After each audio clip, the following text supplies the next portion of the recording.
te voyant, est-ce qu'on peut parler du Christ? On peut identifier le Christ en toi. Aujourd'hui, nous sommes devenus confondus.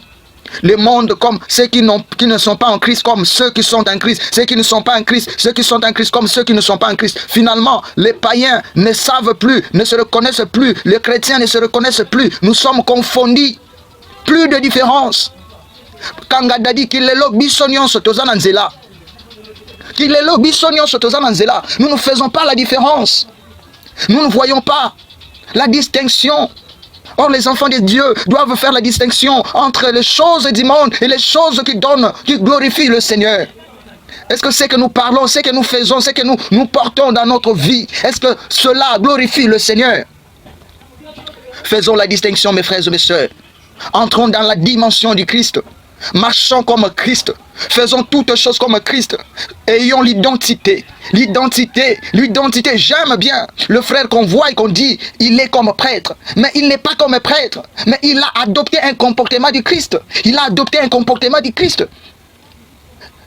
Cela nous montre que nous devons suivre réellement Jésus par nos comportements. Et quatrième point et le dernier point, nous parlons de la croissance chrétienne. La croissance spirituelle, la croissance chrétienne est indispensable pour devenir témoin authentique. Elle repose sur plusieurs piliers essentiels. Et ce pilier, nous avons 3 piliers essentiels. D'abord, c'est la prière personnelle. Deuxièmement, c'est demeurer unis au corps du Christ. Et troisièmement, c'est porter du fruit. Et comment nous devons demeurer dans la prière personnelle? Comment avoir la prière personnelle? La prière personnelle nourrit la foi et ouvre le cœur à l'Église, à l'Esprit Saint.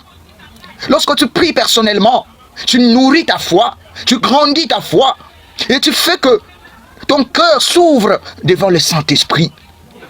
Dans 1 Thessaloniciens chapitre 5, verset 17, la Bible nous recommande de prier sans cesse. Cette prier sans cesse veut dire nous devons demeurer dans l'attitude de la prière. Nous devons avoir l'attitude de la prière à tout moment, tous les jours de notre existence. Et là, reflètera la présence, la prière personnelle. Que réellement, je suis en contact avec Jésus. Je suis en contact avec Jésus. Même quand je ne parle pas, mes actes parlent de Jésus. Même quand je ne vois pas, mes oreilles écoutent Jésus. Même quand je ne marche pas, mes mains identifient Jésus. Prions sans cesse, mes frères. Demeurons dans la prière.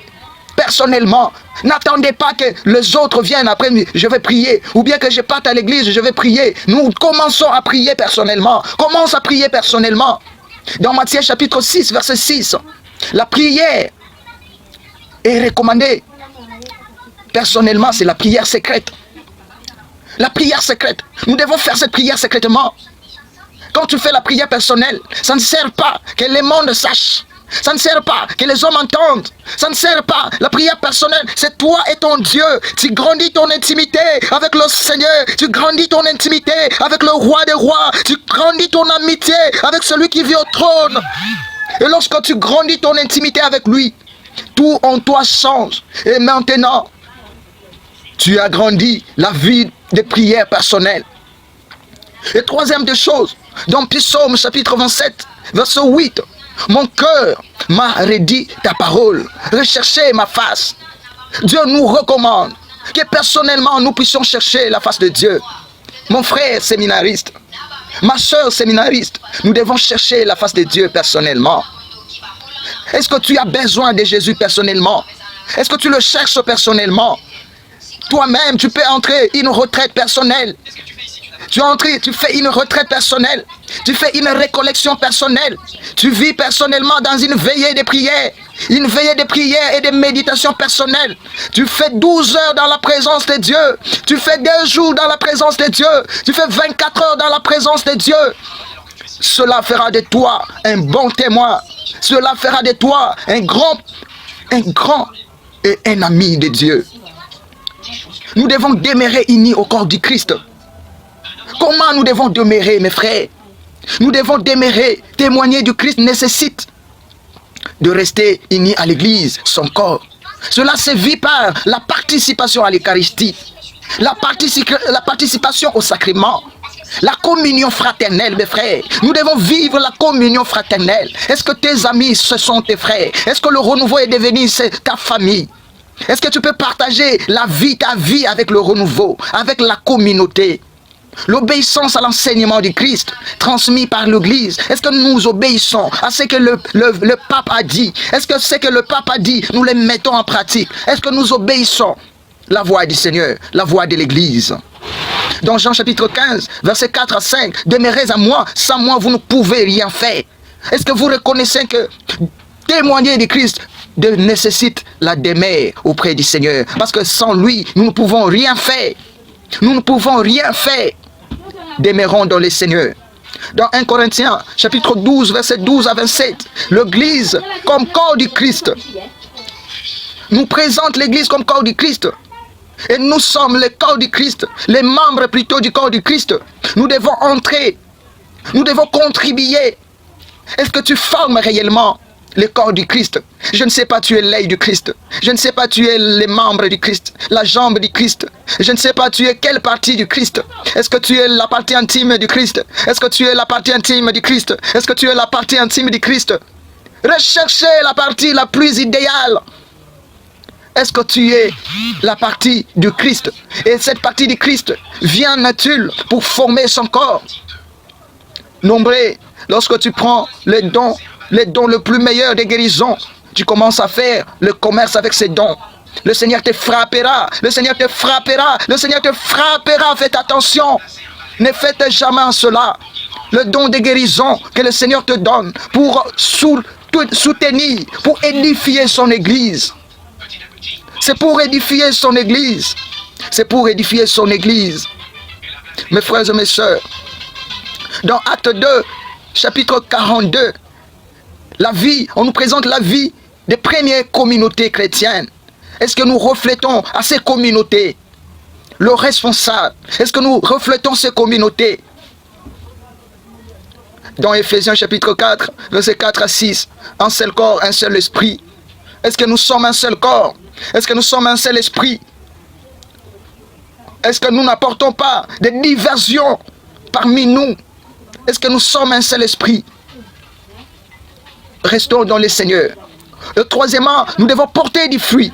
Et les derniers piliers de la croissance chrétienne.